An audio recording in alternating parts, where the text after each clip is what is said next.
Bismillahirrahmanirrahim. Alhamdulillahirabbil alamin. Wassalatu wassalamu ala sayyidina maulana Muhammadin wa ala alihi wa sahbihi ajma'in. Amma ba'd. Rabbi yassir wa la tu'assir, Rabbi tamim bil khair. Rabbana shrah lana sudurana wa yassir lana umurana wahlul 'uqdatam min lisanina yafqahu qawlana. Bisanadina al-muttasil ila imam mu'allif rahimahullah wa adama nafa'a bi ulumi wa barakati wa nafahati wa madati ya karamati fid darin amin. Farman law syakkal mutawaddi'u, jikalau ragu-ragu oleh orang yang berwudu, awil mughtasilu, atau oleh orang yang mandi, fi tathhiri udwin,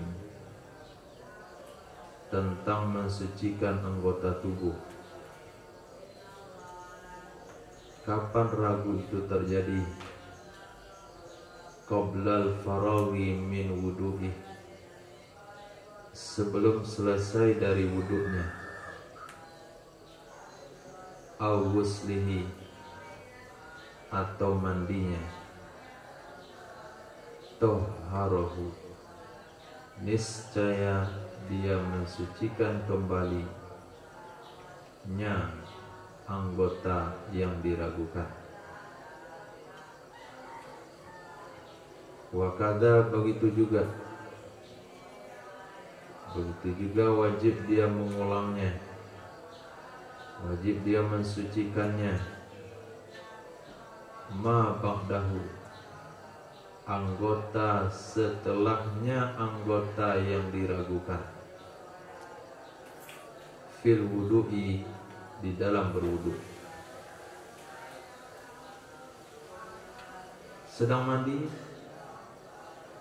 datang keraguan. Tadi tangan kiri saya sudah kena air atau belum? Kan bisa dia lihat basah atau enggak basah.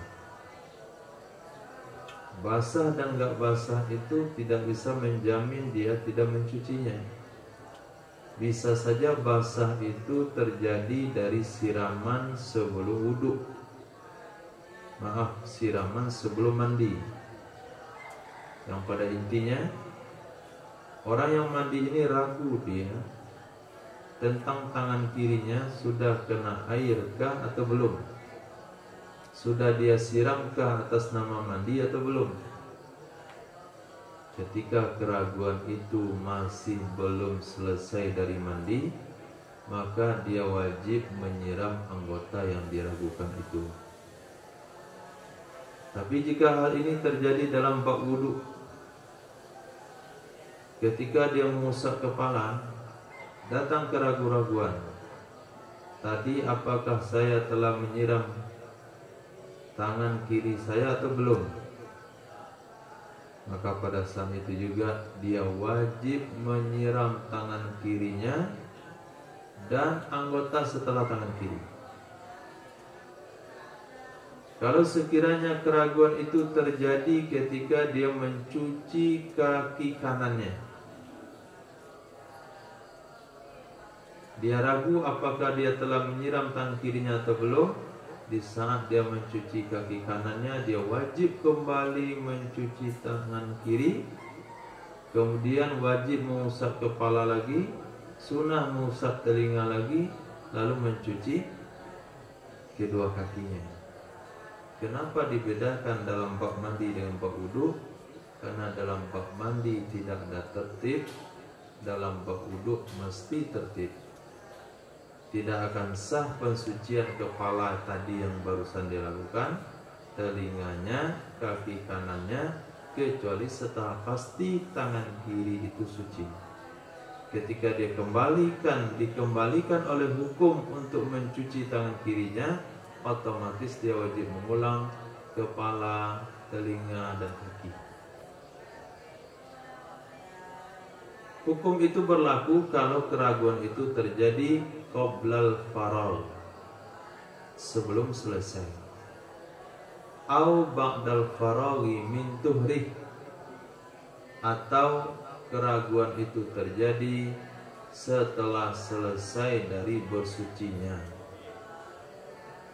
Setelah selesai dari bersucinya, lam yu'athir, niscaya tidak memberi pengaruh dia.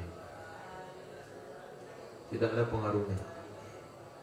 Dengan kaidah usul yang berbunyi la ibrata al aslu fi syai' al aslu fil asya mudiyuhu ala sihah.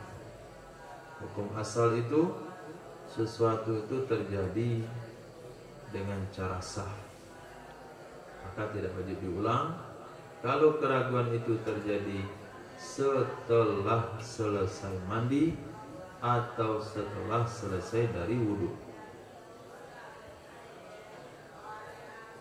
Walau kana syakku fin niyati, dan jikalau adalah keraguan tersebut tentang niat, lam yu'athir aidan, niscaya tidak memberi pengaruh juga. Niscaya tidak berpengaruh juga menurut pendapat yang kuat, kama fi syarhil minhaj, sebagaimana dalam kitab syarah minhaj bagi Syekhina. Ketika dikatakan Syekhina atau Syekhuna, maka yang dimaksudkan adalah Imam Ahmad Ibnu Hajar Al-Haytami. Selepas dia berwudu atau selepas dia mandi, datang keraguan-raguan. Tadi waktu saya mandi itu ada niat mandi junub atau tidak? Tadi ketika wudu itu saya ada niat wudu atau tidak?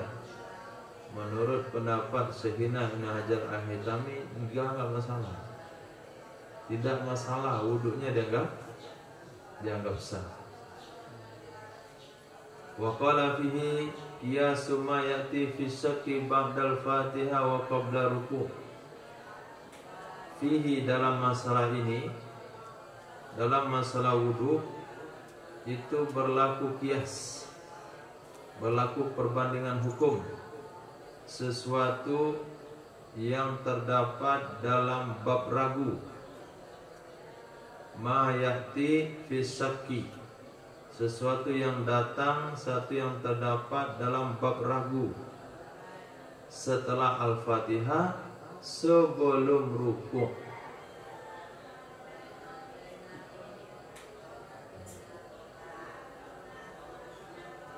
Ragu tentang Al-Fatihah setelah Al-Fatihah, sebelum ruku'. Annahu, sesungguhnya seseorang, lau syakka ba'da udwin fi asli ghasli ladimahu i'adatuhu au ba'dahu lam talzamhu. Sesungguhnya seseorang jikalau dia ragu-ragu setelah membasuh anggota, setelah anggota tentang asal membasuhnya. Tentang asal membasuhnya maksudnya adalah ini sudah sah basuh atau belum. Yang diragukan itu membasuh itu sama sekali. Lazimahu i'adatuhu, wajib akannya seseorang mengulanginya kembali. Au ba'dahu, atau yang dia ragukan adalah tentang sebahagiannya membasuh. Tentang sebahagiannya membasuh. Ini saya basuh sudah semua anggota saya kena atau masih ada yang belum? Lam talzamhu, niscaya tidak wajib ia mengulangi akannya orang tersebut. Contoh kasus, ketika seseorang berwudu, lalu dia mencuci tangan kanannya. Ini secara hukum realitanya. Nah, begitu nggak habis jadinya tuh. Ulang. Jika seseorang sedang berwudu, ketika dia mencuci tangan kirinya, datang keraguan-raguan dalam dirinya, apakah saya sudah mencuci tangan kanan saya atau belum? Apa yang harus dilakukan? Hah? Apa? Lazimahu i'adatuhu. Wajib kepada dia mengulangnya kembali. Tapi kalau keraguan-raguan itu tentang kesempurnaan mencuci, ketika dia mencuci tangan kirinya, timbul keraguan-raguan, apakah saya sudah sempurna mencuci tangan kanan atau baru sebagiannya saja saya cuci? Cuci tangan kiri, jadi tangan kanan. Ini baru ke sini kesiramnya atau udah ke sini? Masih ada di ujung sini yang tinggal atau sudah sempurna? Lam talzamhu, tidak wajib dia kembali mengulang mencuci tangan kanan, nggak wajib. Perbandingan hal itu sama dengan Al-Fatihah. Gimana tak samanya? Ketika seseorang selesai membaca Al-Fatihah, ketika seseorang membaca ayat, ini surat sendirian tentunya. Bismillahirrahmanirrahim. Nun wal qalami wa ma yasturun. Kata setan, kamu belum baca Al-Fatihah, kenapa sudah baca surat Nun? Berarti ragunya di mana? Tentang asal Al-Fatihah. Ada atau enggak ada Al-Fatihah, maka wajib bagi dia kembali mengulang Al-Fatihah. Bismillahirrahmanirrahim. Waladdallin. Amin. Bismillahirrahmanirrahim. Wadduha. Datang setan, kamu belum baca Al-Fatihah. Ragu lagi dia, apakah dia sudah baca Al-Fatihah atau belum? Apa harus dilakukan? Apa harus dilakukan? Baru baik ke gaji. Itu yang harus dilakukan. Barusan sudah dia baca, lalu dia baca surah, ragu lagi dia. Gadik itu.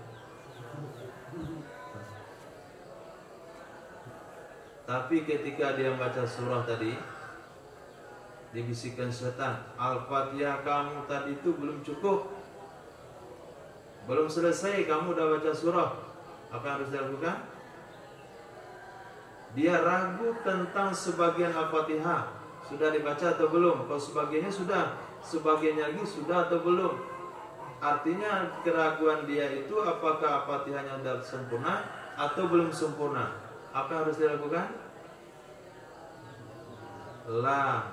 Lam talzamtu, tidak wajib kembali membaca Al-Fatihah kepada orang tersebut. Nah, sama nggak kasusnya? Sama kasusnya dengan cuci tangan tadi. Ketika dia mencuci tangan kiri, dia ragu apakah dia sudah mencuci tangan kanan atau belum. Berarti keraguannya totalitas, wajib kembali. Tapi apabila yang diragukan tangan kanan saya tadi dan cuci sempurna atau belum, tidak wajib kembali. Ketika dia baca surah, dia sudah baca Al-Fatihah atau belum, ragu total, wajib Al-Fatihah. Ketika dia baca surah, dia ragu Al-Fatihah sudah sempurna atau belum, tidak wajib kembali, karena keraguannya hanya tentang sebahagiannya saja.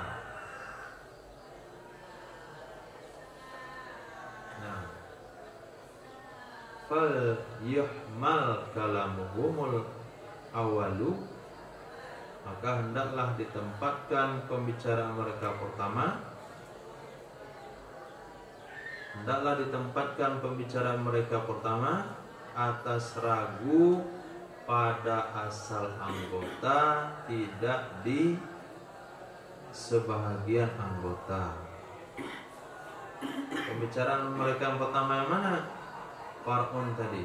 Law syakkal mutawaddi'u aw mutasilu fi tati udwin qabla al-far'i min udwi aw waslihi tahharahu. Nah, pembahasan itu maksudnya adalah ragu-ragu tentang mencuci asal anggota. Keraguannya di asal anggota. Udah cuci atau belum? Bukan soal dia sudah sempurna atau belum. Kalau soal dia sudah sempurna atau belum, kalau sudah masuk ke anggota setelahnya, tidak wajib kembali diulang. Tidak wajib kembali diulang. Titik. Nah, ini juga kaidah hukum yang menyebabkan was-was itu semakin berkurang. Ya kan? Ketika dia mencuci tangan, datang setan, buka kamu belum tuh? Udah, nggak perlu ulang tan, nggak perlu ulang tan. Cuci tangan kanan kiri, setan tangan kanan kamu belum sempurna tuh, nggak wajib ulang tan. Tapi setan pandai pula dia. Keraguan itu dia suntikkan bukan setelah mencuci anggota, tapi sedang mencuci anggota itu.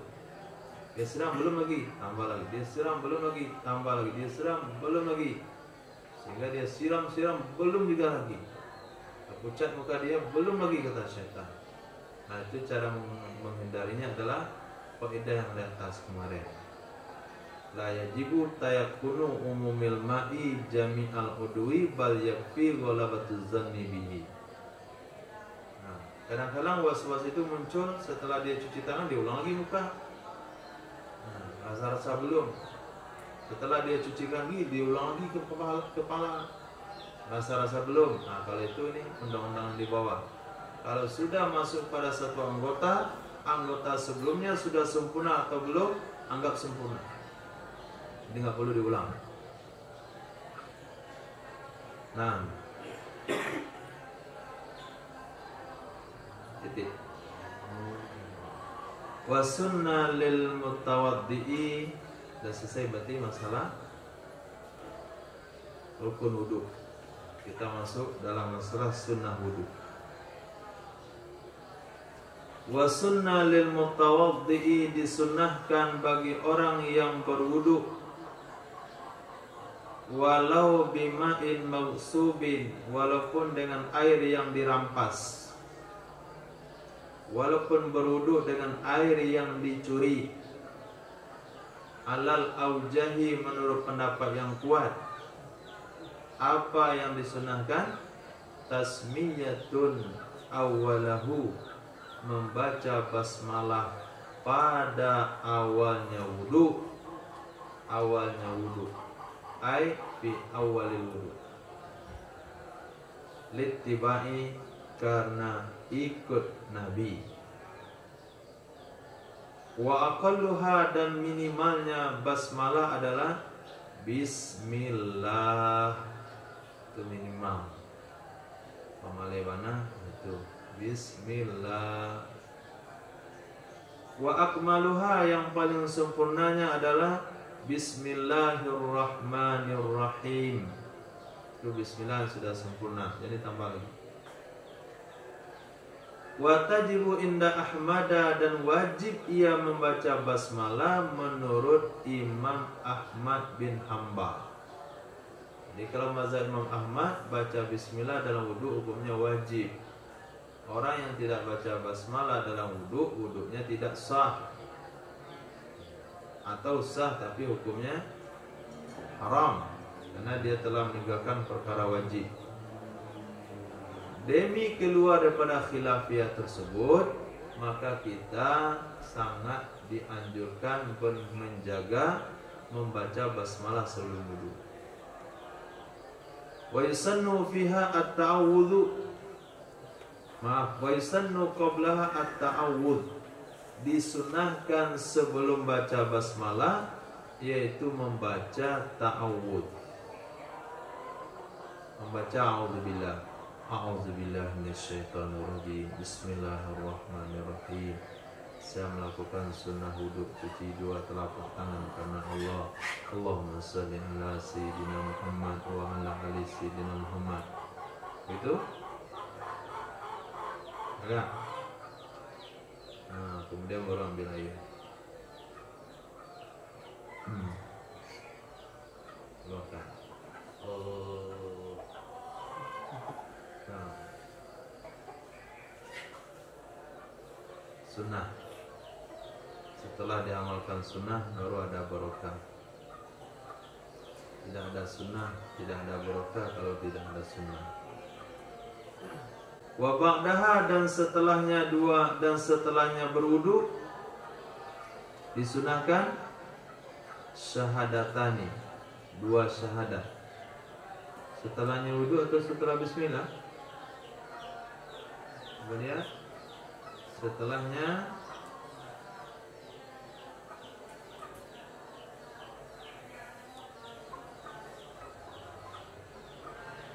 tidak ada di dalam. Ada di dalam? Tidak ada.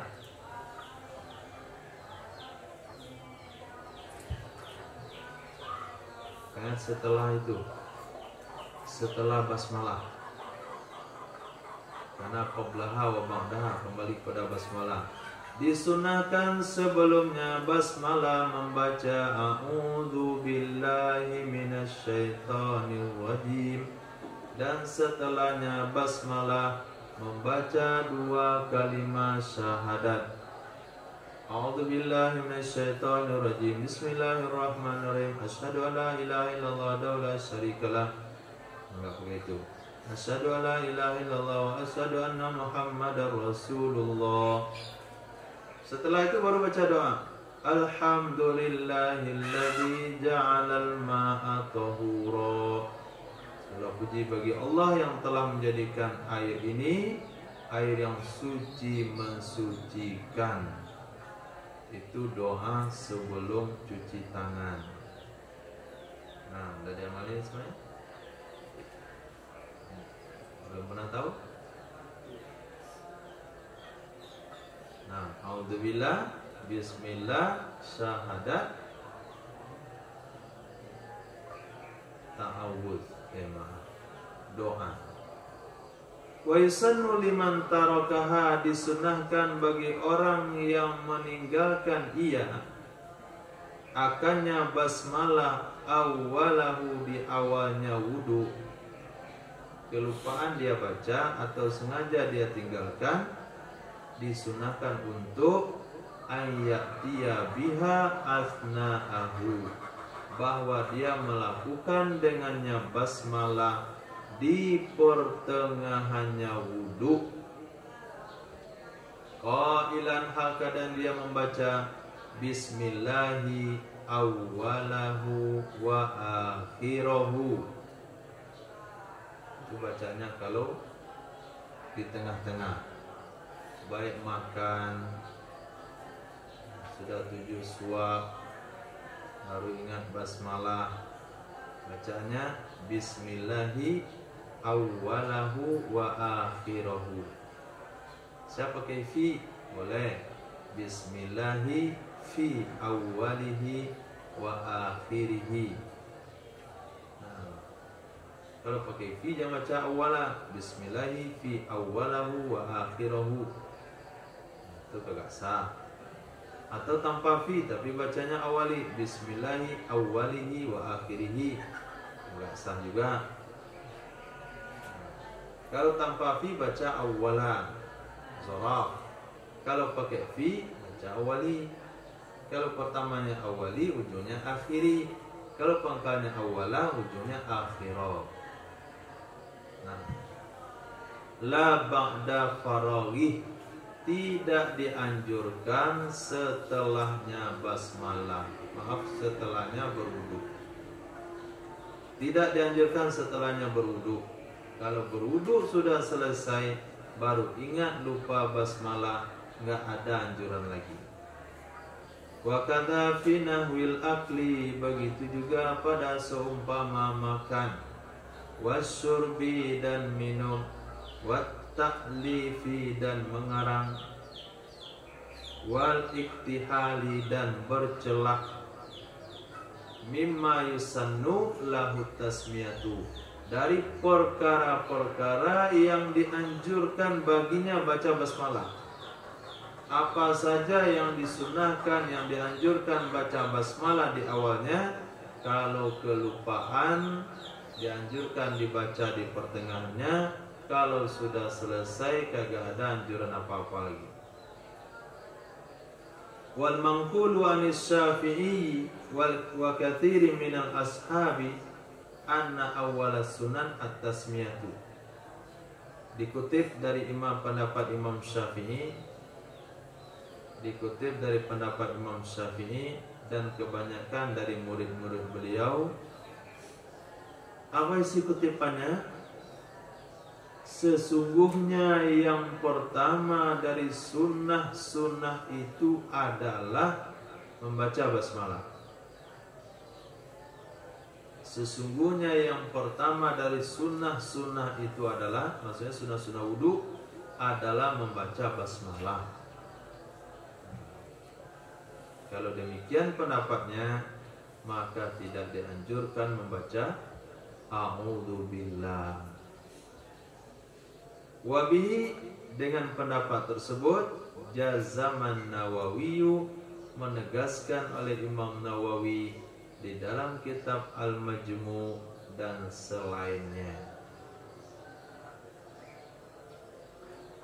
Fayanwi ma'aha, maka berniat ia seseorang, ma'aha bersamanya membaca basmalah.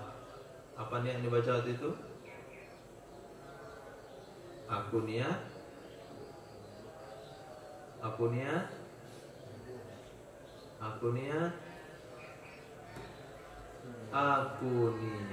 melakukan sunnah wudu. Ya wudu mah nggak boleh di tangan, ya wudu harus di muka. Yang di tangan itu adalah sunnah wudu. Maka berniat ia seseorang, niat yang dimasukkan di sini adalah aku niat melakukan sunnah wudu.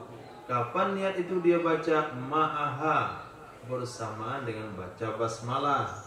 Inda ghasil yadain, ketika mencuci dua tangan.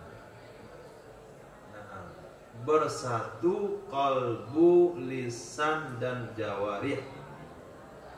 Hati memasang niat, lidah baca basmalah, tangan dicuci. Nah, ini misalnya keran. Bismillahirrahmanirrahim. Dalam hati saya melakukan sunnah wudu.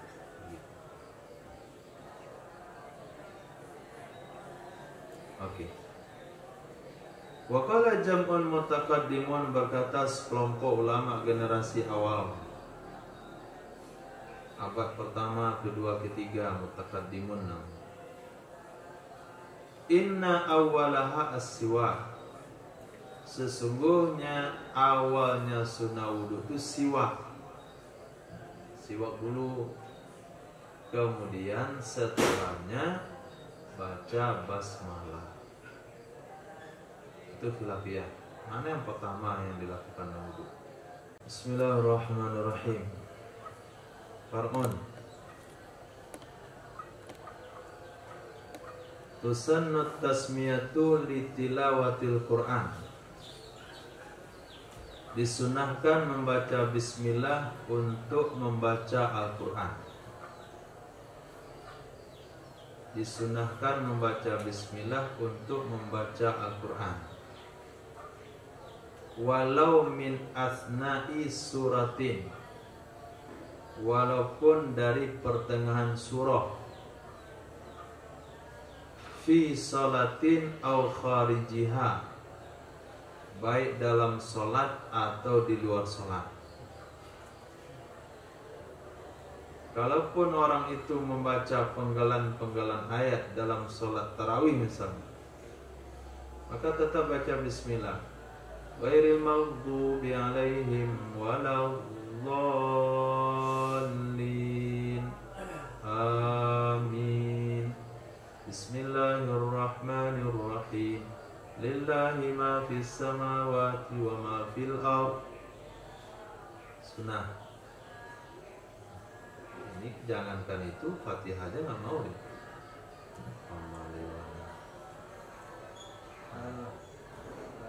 Bilang nggak ada dalilnya.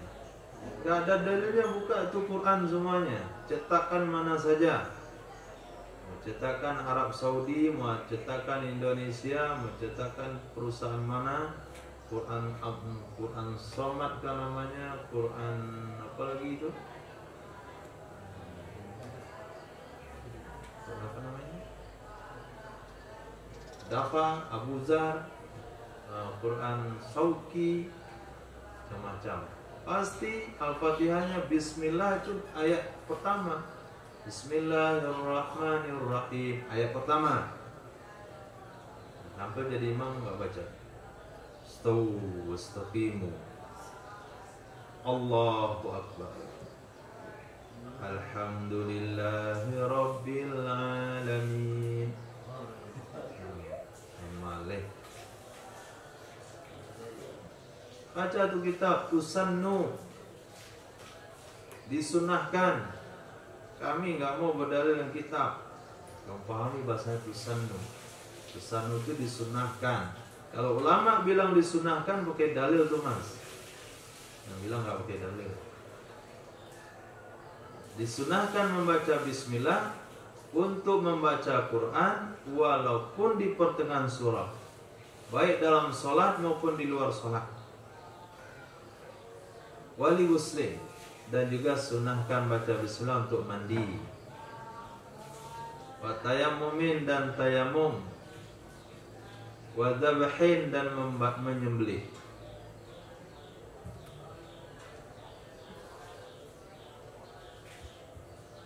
Nah, kita kembali pada wudhu.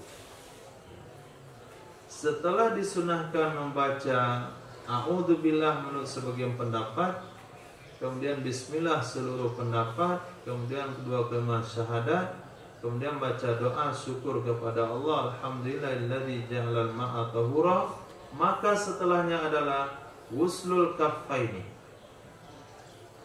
mencuci dua telapak tangan, ma'an, secara bersamaan, ilal ku'aini, sampai kedua pergelangan tangan, ma'at tasmiyati, bersamaan dengan bacaan basmalah di lidahnya, muqtarinati bin niyati, yang disertai dengan niat. Niat yang dimaksudkan adalah niat sunnah wudu. Titik. Wa in tawaddo'a min nahwi ibrikin, walaupun berwudu ia seseorang dari seumpama ceret,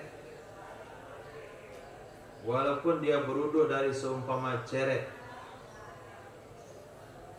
berwudu dari keran, wa alimatuh rohuma, atau walaupun dia yakin suci keduanya dua telapak tangan, tetap sunnah dicuci. Cuci tangan, bersih kok, jangan dijinjing. Kan itu jawabannya. Sunnah cuci tangan walaupun kita yakin itu tangan suci. Kenapa? Dittibai, ikut Nabi SAW, bukan ikut logika bersih atau enggak bersih, tapi ikut Nabi. Nabi cuci, kita cuci. Memang tangan kita lebih bersih pada tangan Nabi? Tentu tidak. Tangan Nabi lebih bersih dari tangan kita. Nabi aja cuci, apalagi kita. Kemudian setelahnya siwakun, bersiwak. Sunnah wudhu berikutnya adalah bersiwak ardan, akadan lebar. Gigi, mana yang lebar gigi sebetulnya? Mana lebar gigi, mana panjang gigi? Hah? Panjang mana panjang? Ke bawah panjangnya. Ukur. Nah segini. Lebarnya mana?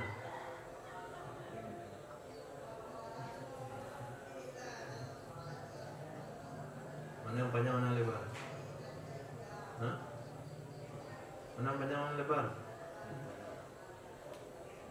Masa ini lebar, ini panjang?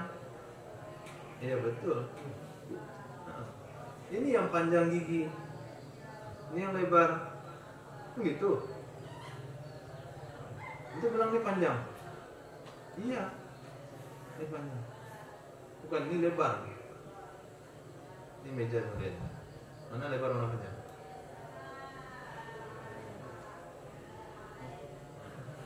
Tinggi ke bawah nih.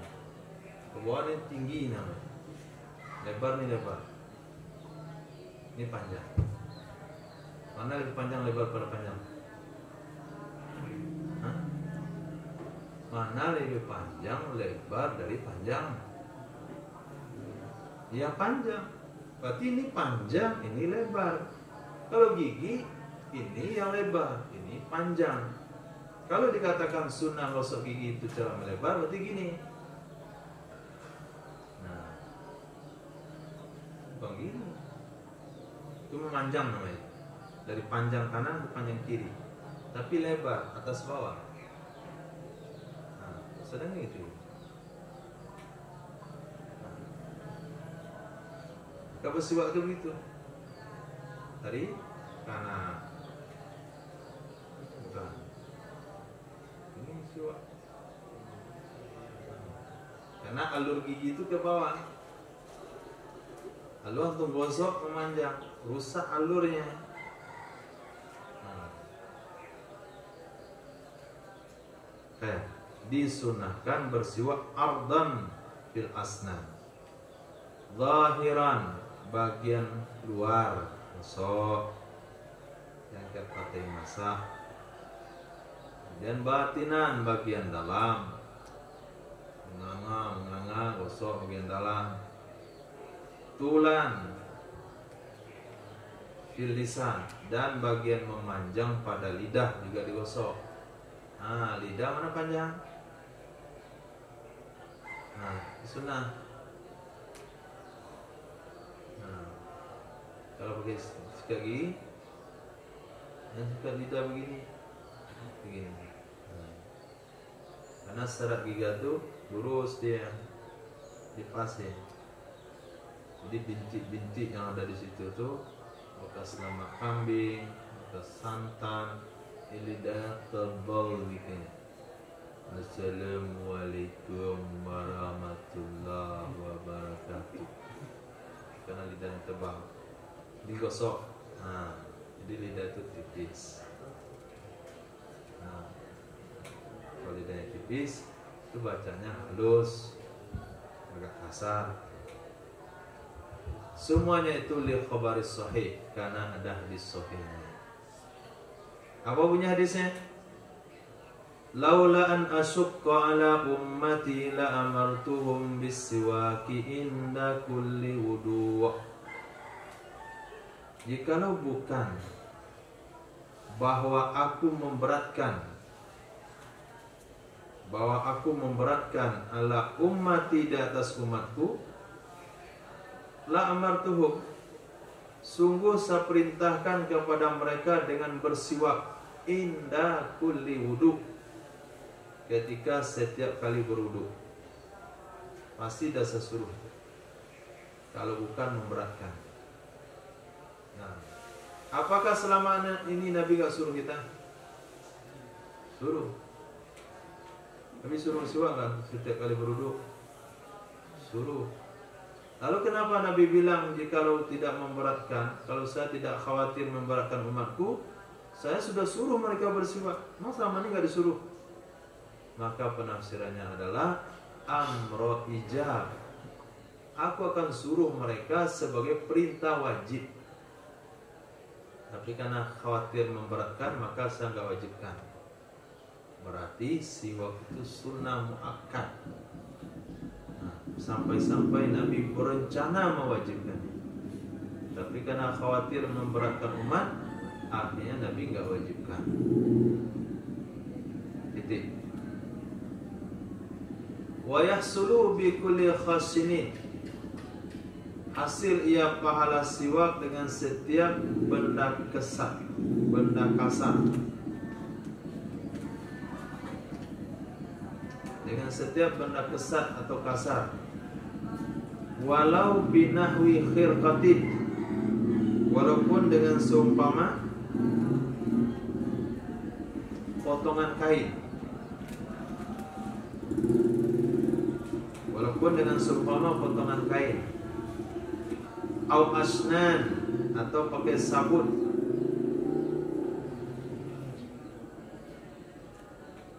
Wal udu afdalu min ghairi. Tapi kayu lebih baik dari yang lain. Wa aulahu, yang paling baiknya kayu dari sekian kayu itu, yang paling baik adalah dzurrihit thayyib, yang memiliki bau yang harum. Itu yang paling baik. Wa afdaluhu, yang paling baiknya dari kayu yang punya bau harum adalah kayu arak. Nah, itu tingkatan-tingkatannya.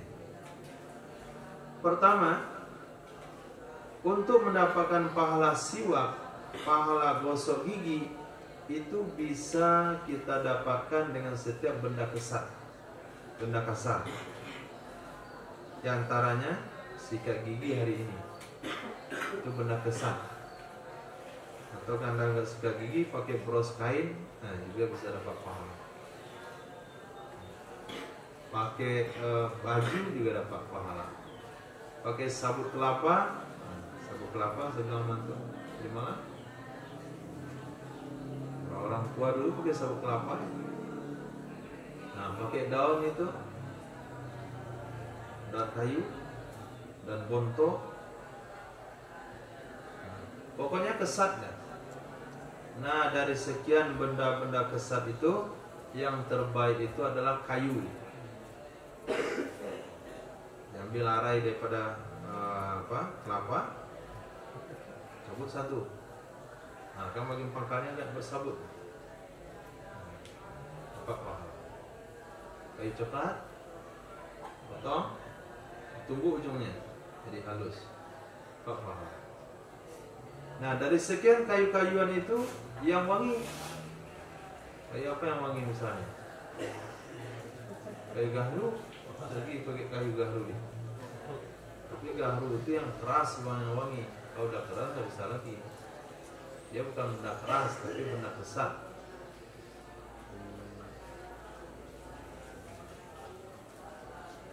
Dari sekian kayu yang wangi itu, yang terbaik papan atas adalah arak. Nah, itu yang paling baik. Jadi kalau sikat gigi itu, kalau boleh dikategorikan itu kayu yang nggak wangi. Nah, di atasnya masih ada kayu wangi. Nah, supaya dia wangi dikasih odol, baru jadi kayu wangi. Tapi tetap tidak kalah arak. Tetap tidak bisa mengalahkan arak. Jadi kalau dikatakan mana yang lebih baik, sikat gigi ditambah odol dengan kayu arak, maka lebih baik adalah kayu arak. Bukan malah berpandangan kuno, kuno dia masih zaman batu, gosok giginya pakai kayu, nggak modern tuh orang.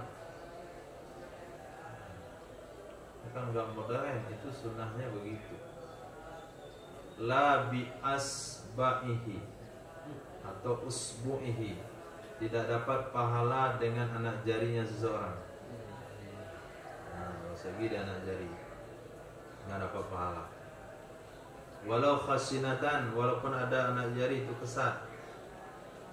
Anak jari itu angkat batu, keluarin batu dari kali, batu besar.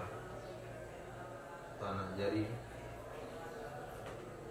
yang mencampur di sawah, itu besar. khilaf bagi pendapat yang memilih akannya oleh Imam Nawawi. Khilaf pendapat yang memilih akannya oleh Imam Nawawi. Oleh Imam Nawawi, dengan anak jari pun boleh bersiwak, dapat pahalanya, asalkan anak jarinya besar. Dan tidak ada khilaf kalau bersiwak dengan anak jari orang lain. Nah, khilaf itu terjadi kalau pakai anak jari sendiri. Kalau pakai anak jari orang lain itu enggak khilaf. Siapa yang enggak khilaf, pinjam anak jari kawan. Pinjam. Apa nih? Siwak saya lupa. Pegang jari erat-erat, sebelum dulu kita. Saya. Itu enggak khilaf itu. Tapi sepakat orang mengatakan dia itu terlalu jorok juga. Kenapa khilafiyah ketika anak jari dia? Karena kalau anak jari dia berarti dia tidak menggunakan benda di luar dirinya. Kalau tidak menggunakan benda di luar dirinya, maka seolah-olah dia tidak bersiwak. Karena hanya anggota tubuh dan anggota tubuh. Tapi kata Imam Nawawi jangan lihat itu. Yang penting benda yang digunakannya kesat sudah. Wa innama yuta'akkadu as-siwaku, hanya saja ditekankan siwak, ditekan siwak walau liman la asnana lahu, walaupun bagi orang yang tidak ada gigi baginya, ompong dah semuanya, gigi dah jatuh, walaupun tidak ada gigi bagi dia, tetap sunnah. Kalau nggak ada gigi apa yang mau digosok? Gosok saja pangkal gigi, lewatin siwak 3 kali sudah. Itu yang kuat-kuat. Likulli wudu'in, bagi setiap wudu, walikulli sholatin, dan bagi setiap sholat. Jadi sunnah bersiwak, ditekankan bersiwak walaupun bagi orang yang tidak punya gigi, ketika setiap kali berwudu, setiap kali mau sholat. Fardhiha, fardunya sholat, wa nafliha, dan sunnahnya sholat. Wa in sallama min kulli rak'ataini, walaupun salam ia seseorang dari setiap 2 rakaat. Walau istaka li wudu'iha, walaupun telah bersiwak ia seseorang bagi wudu'nya. Wa illam yafsul bainahuma fasilun, walaupun tidak terpisah antara keduanya salat dan wudu oleh yang memisahkan.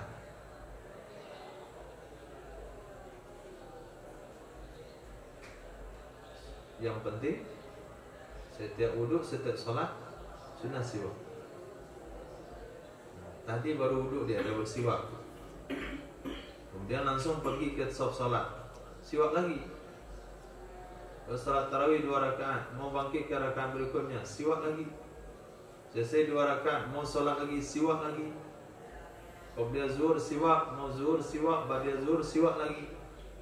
Pokoknya setiap kali mau salat siwak, walaupun setiap 2 rakaat dia salam. Nah, walaupun antara wudu dan salatnya nggak ada yang misahin, dengan catatan satu, haitsu lam yakhsha tanajjusa fami, seketika dia tidak khawatir, ketika dia tidak khawatir bernajis mulutnya. Apa maksud tidak khawatir bernajis mulutnya? Tentu ketika dia punya penderita, punya penyakit gusi berdarah. Ada orang punya gusi sensitif, gusinya sensitif, sentuh dikit darah, terkena odol berdarah, bahkan makan pisang berdarah, apalagi mau siwak. berdarah. Kalau begitu tidak sunnah bersiwak bagi dia setiap mau sholat. Wuduk saja, karena ketika wuduk bisa disucikan. Nah, itu syaratnya. Wadhalika, dan demikian karena hadis riwayat Imam Humaidi, guru pada Imam Bukhari, bi isnadin jayyid, dengan sanad yang bagus. Rak'atani bisiwakin afdalu min sab'ina rak'atin min sab'ina rak'atan bila siwakin. 2 rakaat solat dengan siwak, 2 rakaat solat pakai siwak lebih baik dari 70 rakaat tanpa siwak. Sanadnya jayyid, bukan dhaif. Walaupun dhaif ini fadilah, karena sanadnya jayyid maka fadilahnya lebih paten, lebih dianjurkan. Bayangin 20 rakaat bandingannya 2 rakaat setara dengan 70, bukan setara, lebih baik yang 2 itu dari 70 tanpa siwak. Maka saya lihat satu daerah, saking mereka memahaminya, orang tua-tua yang berjamaah yang enggak bersiwak, terus saya lihat dia bersiwak dengan ujung lengan bajunya. Salat tuh, Stau, staqimu.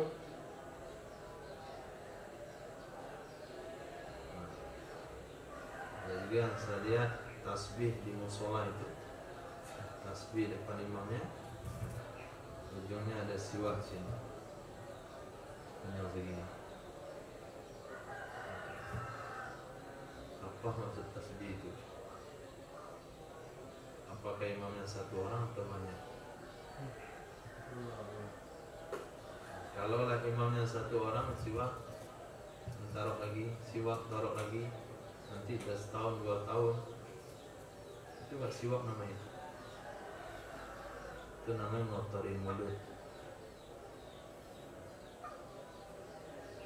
Apa hukumnya pakai siwak kawan? Boleh atau enggak? Rifki, jangan sikat gini. Boleh enggak?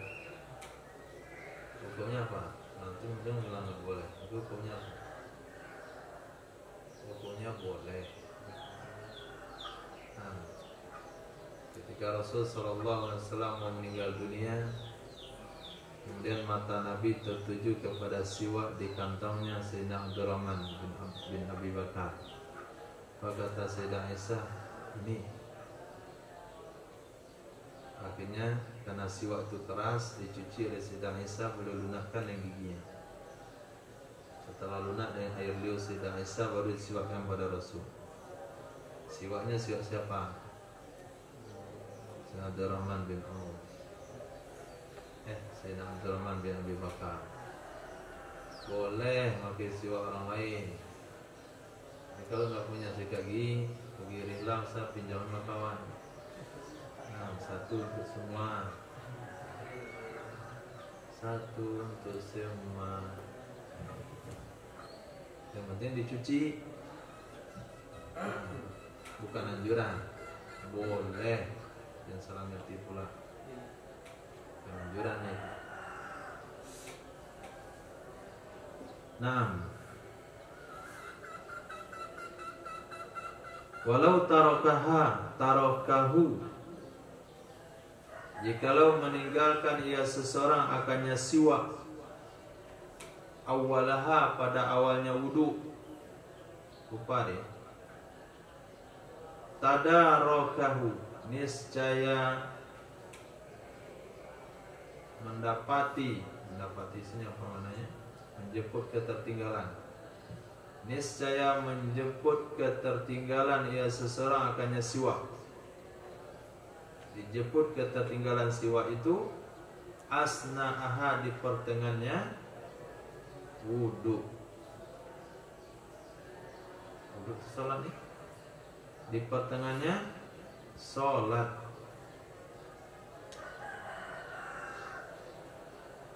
Ya, sholat kembali gambarnya. Ulang. Walau tarakahu, jikalau meninggalkan ia seseorang akannya siwak awalaha di awalnya sholat. Bukan wudu kan domainnya hu, nih ha. Dia lupa, dia tertinggal siwak di awal sholat. Niscaya dia menjemput ketertinggalannya siwak di pertengahan sholat dengan perbuatan yang sedikit. Nah, sama dengan ta'ammum. Pati ta'ammum memakai sorban. Siwak ada di kantong, tapi nggak sempat tadi, lupa karena buru-buru takbir Allahu Akbar. Ini yang gerakan yang sedikit. Nah, ini kebesaran siwaknya. Susah pula malam. Gigi.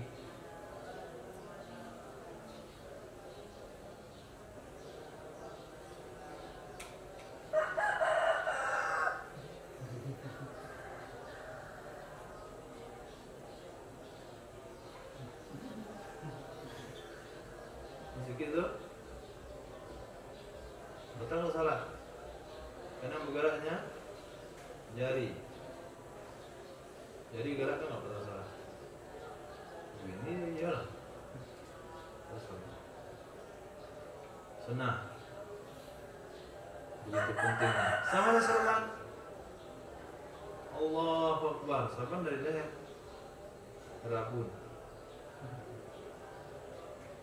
Lupa buat gerakannya namanya.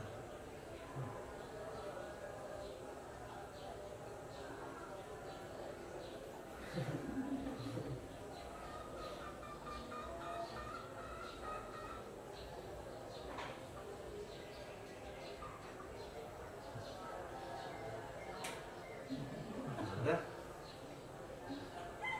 gerakan yang banyak tuh pentingnya di jeda-jeda. Begitu pentingnya sorban. Kalau lupa sebelum sholat, sedang sholat pun sunnah dibuat. Kalau nggak pandai jangan. Nah, ini pula yang dibaca oleh mereka kayaknya. Sehingga sedang zikir buat sorban ya. Saking pentingnya sorban hari Rabu. Sedang zikir buat sorban. Ini dia beli tiang sorban situ. Karena dalam sholat dianjurkan, yang zikir tentu ditolerir juga. Wa ta'akadu aidan, ditekankan ia siwak juga, li tilawati Quran, untuk baca Quran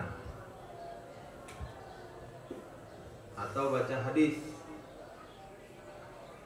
atau ilmu syar'i. Itu fikih, nahwu, sharaf, nasiwak, atau berubah mulut. Berubah mulut itu nisbahnya belum jelas berarti. Apanya berubah? Artinya rihan, baunya